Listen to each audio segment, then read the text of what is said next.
Libra, hey y'all, welcome back to Southern Intuition. This is going to be a one card draw for the month of October. I will pull you the one card using the Wonderland Tarot, and we will read a story about it. We'll talk about it. I will intuitively give you my opinion on it, and then we'll see what the book has to say. It's a pretty cool thing. Keep in mind, I believe everything connects eventually, and if it is your message to hear, you will do so. And then please like, share, and subscribe.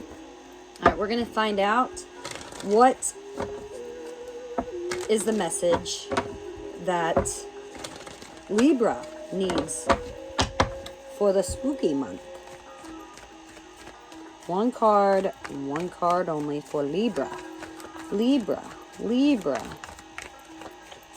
Libra. Libra.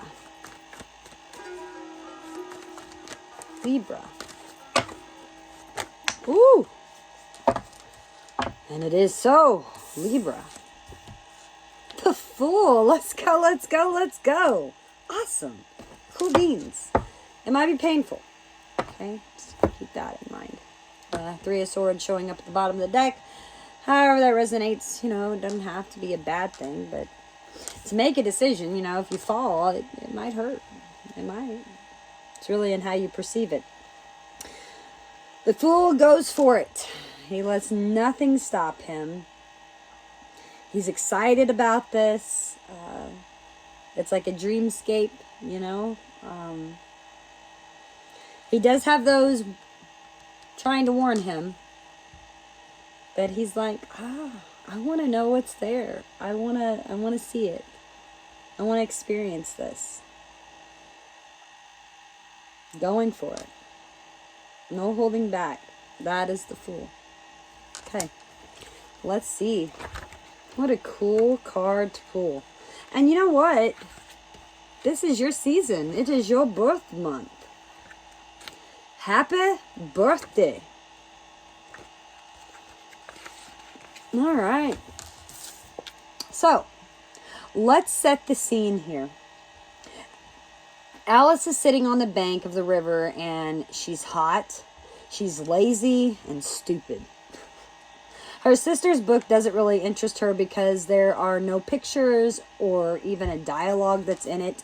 And the state of being lured into a stupor with no real human interaction via a dialogue and no connection with the soul via images is common for people just before a big leap into adventure. In fact, Alice's torpor is so heavy that she doesn't find the energy to be surprised when she hears the rabbit actually say, oh dear, I shall be too late." Alice experiences is archetype. When we hear the call to adventure, it has to work through the dense, comfortable normalcy of our lives. Luckily, the rabbit's watch and waistcoat finally catch her attention, and it's burning with curiosity. She gives chase just in time to see him drop down the rabbit hole. And that cost extra, don't you know? And another moment down went Alice after it, never once considering how the world she was to get out again. This is quite literally the action of the Fool. Something rouses us from a state of sedation, and it captures our curiosity, which in this case is stronger and more important than courage. And it causes us to seek without worrying about returning to a normal life. The text doesn't mention Dinah, which is Alice's cat. But in this scene, and throughout the stories, she is ambiguous and an ambiguous character. And she's staying firmly rooted in the waking world. Although her kittens, Kitty and Snowdrop, become part of the dreaming world. Similarly, the meaning of the dog that is often found in various images of the Fool is vague. Is he trying to warn the Fool? Is he the Fool's intuition, spurring him on to adventure? In Secrets of the Waiter-Smith Tarot, Katz and Goodwin say that the dog represents faith, a quality that follows us through our journey as a guard, as a tormentor, or a companion. Oddly enough, it is faith that leads us toward connection with the divine, but it is also the last thing that must be sacrificed before leaping into the unknown territory of a divine union. Dinah is not even mentioned as being on the bank with Alice and her sister. However, Dinah is the first being that Alice thinks about during her fall with any real emotion.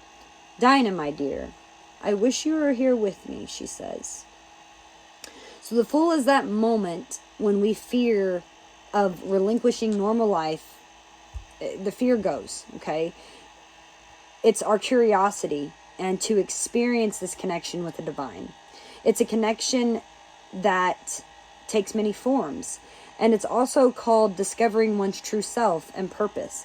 The journey of life is simple to rediscover. And the divine that has been within you all along and express in the world.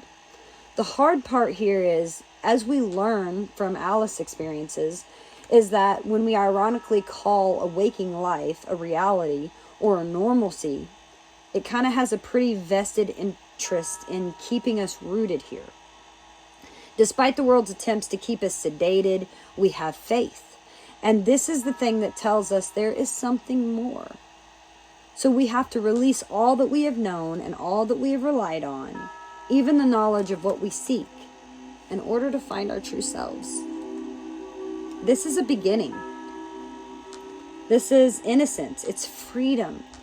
Spontaneity. Adventure. Fearlessness. Carelessness. Eccentricity. Apparent foolishness. It's great. Whatever it is, you're going for it. Pain or not. So, that is what I have for you, and good luck with that.